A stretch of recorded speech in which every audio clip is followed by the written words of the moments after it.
Good morning, guys. You know what time it is. It's time for tactics.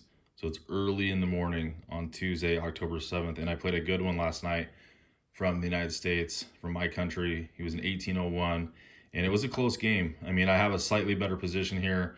Well, I would say a lot better position. I have my posted knight on c5. He's got stacked pawns on the c file, but still hard to close these games out, guys. I mean, there's a lot of things that need to happen to close out a victory. So positionally, I'm good, but we gotta be able to push forward. So the theme of this video is the power of the in-between move. It's also known as an intermezzo or a zwischenzug. I'm probably pronouncing that incorrectly. It's a German word for in-between move. But I'm playing black, opponent's playing white. This is game 30, and he pushes g4. So he tries to bypass my f-pawn there, and I take it en passant. He takes back with the rook, and I pin his rook to his king with queen f4.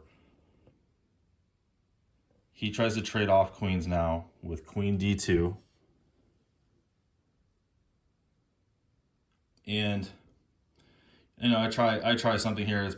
It's a good idea, but it's probably not going to work, but you should do it anyway. Where I try to remove the defender. So his knight on f3 is defended by the rook only once. So I try to remove the defender and see if I can win a knight. So I go rook takes g3. He takes back.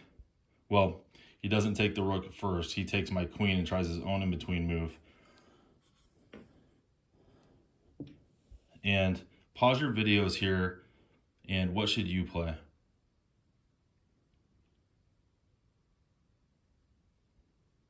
That's right. So the best move is rook takes h3 check, because we're going to get that queen anyway, and why don't we pick up a pawn in the process? So rook takes h3 check.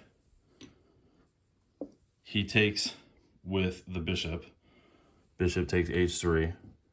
And then, only then, do we take the queen back.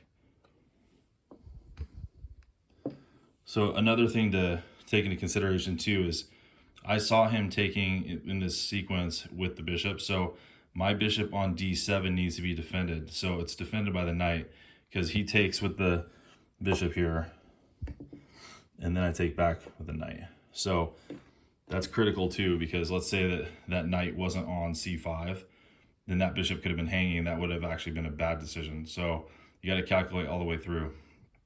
But that's it, guys. That's the power of the in-between move. It's very critical because that one little pawn on the h-file ended up deciding the game. So if we fast forward about 19 moves to move 47, I'm going to take the pieces off the board just to kind of show you how it ended up. But we ended up in a position like this where his king was here, these guys are here,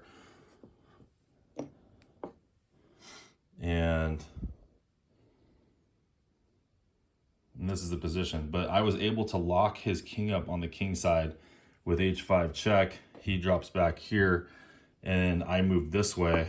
And the idea is just to clear out the pawns on the queen side, because his king can't go over there to help out because my h-pawn will promote.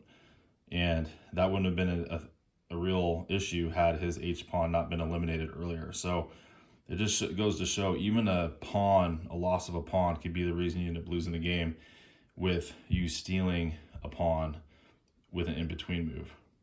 Anyway, hope you learned something. Have a great day, guys. See you in the next video.